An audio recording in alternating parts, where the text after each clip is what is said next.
बिस्मिल्लाहिर्रहमानिर्रहीम। अस्सलाम वालेकुम ख़वातीन के लिए आज के ताज़ा तरीन टोटके।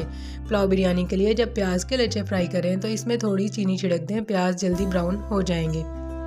सालन अगर पतला रह जाए तो इसमें 5 से 6 अदद काजू या बादाम का पेस्ट शामिल कर दें। सालन गाढ़ा और खुश जायका हो जाएगा। ग्रेवी से फालतू पानी खुश्क करने के लिए चाय के 2 चम्मच खशखाश तवे पर हल्का सा भून लें। अब इसकी पेस्ट बनाकर सालन में शामिल करें और हल्की आंच पर पका लें। सालन गाढ़ा हो जाएगा। पकौड़ों को नरम बनाने के लिए इसके अमेज़े में 2 चाय के चम्मच गरम तेल शामिल करें। सख्त पनीर को नरम करने के लिए कुछ देर नमक मिले गर्म पानी में रख दें। बंद गोभी पकाते वक्त इसकी बू पूरे घर में फैल जाती है। अगर गोभी पकाने के दौरान पैन में रोटी का एक टुकड़ा रख दें तो बू नहीं फैलेगी।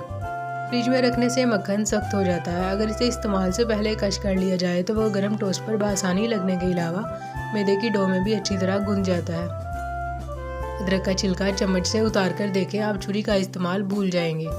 सेब, खीरे और आड़ू के छिलके ज़ाया मत करें। इन्हें ताज़ा धनिया, हरी मिर्चों, अदरक, नारियल, नमक और चीनी के साथ मिलाकर पीसने से लजीज और ग़िज़ाइयत से भरपूर चटनी बनती है। इसे दही में शामिल करके और रायता भी तैयार किया जा सकता है। कोई भी दाल पकाते वक्त इसमें मसाले शामिल करने से पहले अगर थोड़ी सी हल्दी और घी या मक्खन का 1 चम्मच डालकर कुछ देर पका लिया जाए तो बिल्कुल मुनफरिद और जायकेदार दाल बनती है। सब्जियां पकाते वक्त जब तेल गर्म करें तो इसमें 1 चुटकी हल्दी डालने के बाद सब्जियां शामिल करें। इससे सब्जियों का कुदरती रंग बरकरार रहेगा। आम सब्जियों की तरह सलाद के पत्ते भी थोड़े से तेल में लहसुन, नमक और मिर्च शामिल करके पकाए जा सकते हैं।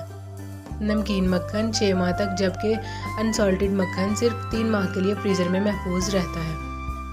चुकंदर की रंगत और जायका बरकरार रखने के लिए इसे सिर्फ 15 मिनट तक भाप में पकाएं। 3 पाव चीनी शरबत की खाली बोतल में डालकर ऊपर से थोड़ा सा नीम गर्म पानी डाल दें। चीनी घुलकर शीरा यानी शुगर सिरप बन जाएगी। अब ये बोतल एहतियात से ढक्कन लगाकर फ्रिज में रख दें। मेहमानों की अचानक आमद पर आप इसी सिरप से शरबत, स्क्वैश या स्कंजिन तैयार कर सकती हैं। अगर ये शीरा आप ज़्यादा दिनों तक महफूज रखना चाहती हैं तो इसमें थोड़ा सा लीमू का रस या टाटरी भी मिला दें। याद रहे कि 1 बोतल के लिए चुटकी भर टाटरी काफ़ी होगी। बड़े केक को फ्रीज़ करने से पहले इसके स्लाइस बनाकर हर स्लाइस के दरमियान नॉन स्टिक पेपर रख दें। इसके बाद केक को आपस में जोड़ दें और फ्रीज़र में रख दें। इस तरह आप पूरे केक की बजाय ज़रूरत के मुताबिक स्लाइसेस निकालकर सर्व कर सकती हैं। शहद या किसी भी तरह का जमा हुआ सिरप बोतल से निकालते वक्त अगर स्टील का चम्मच गर्म पानी में डिप करके इस्तेमाल करें तो शहद या सिरप चम्मच के साथ बिल्कुल भी नहीं चिपकेगा।